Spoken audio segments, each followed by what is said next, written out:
Now, being both a Trekkie and a teenager, I was in a distinct position because that meant I was a member of both target market audiences that the 2009 cinematic reboot of the franchise was aimed at, right?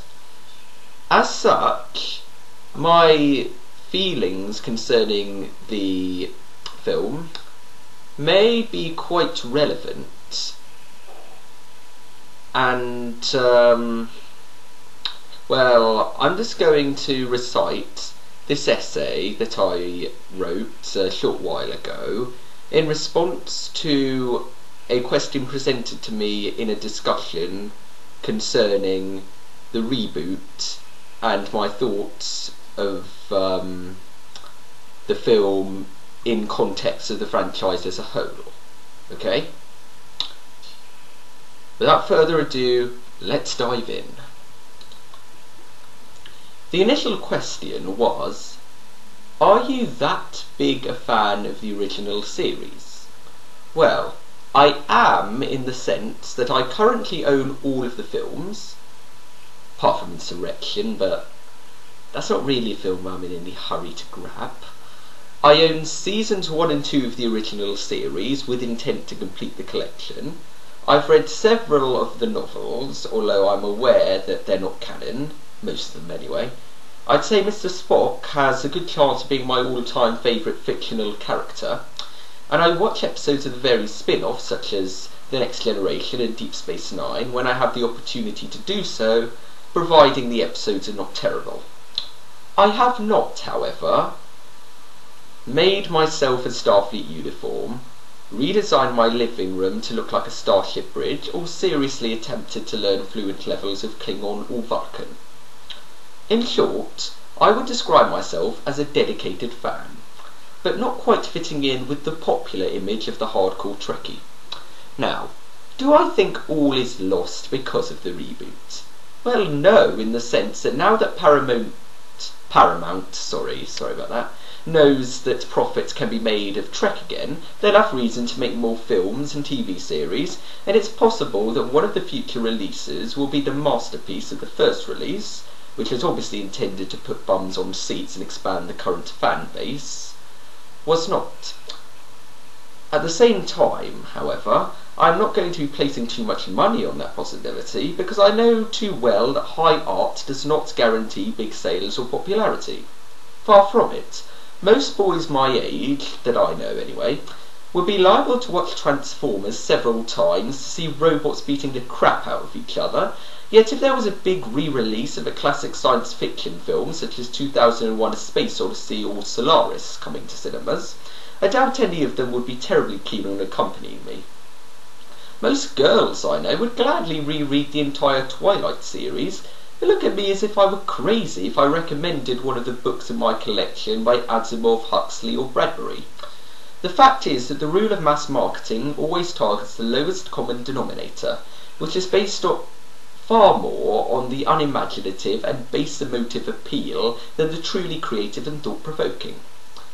While I know that Trek has never reached the pure science fiction levels of the writings featured in the works of those last three authors, well, apart from arguably the first of the films, the motion picture, for which Asimov coincidentally was a science consultant, the show wasn't exactly shallow either. That was one of the things I admired about the programme. It struck a perfect balance between character drama and sci-fi storytelling.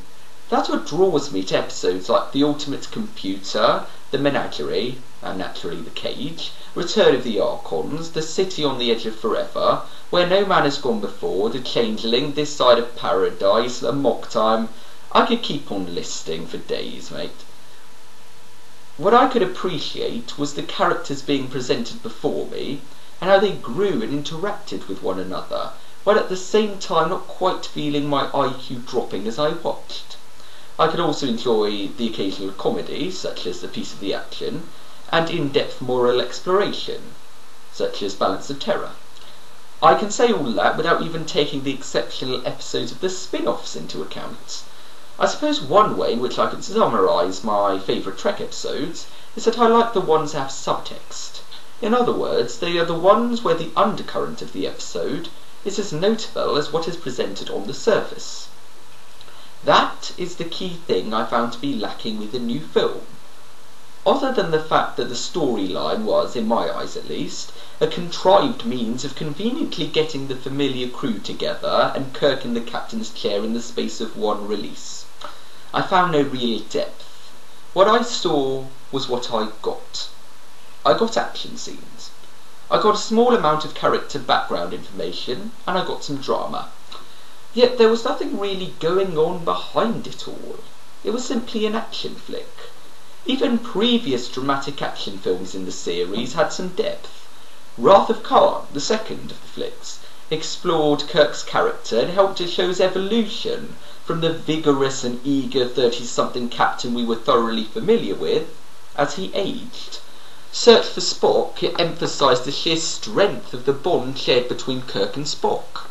The Undiscovered Country was not only a political film that paralleled current developments in Europe at the time of its production, it also evidenced how much the crew had come since their early voyages.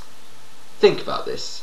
In the original series episode Errand of Mercy, when we are introduced to the Klingons, Kirk is unwilling to consider any option apart from violence in dealing with the Klingons, and it took the direct intervention of super-advanced beings to make them find a peaceful and mutually agreeable solution. In Undiscovered Country, the crew have to overcome their personal prejudices, prevent the outbreak of galactic war, and try to forge a lasting peace with their long-term enemies entirely by themselves. Hell, even Nemesis, a film I hated for its quadrant-spanning plot holes, lapses in established characterisation, logicless plot developments, and bewildering use of recycled material from previous better films and episodes, had subtext with its themes of cloning and identity. I did not see any of this going on with the new film.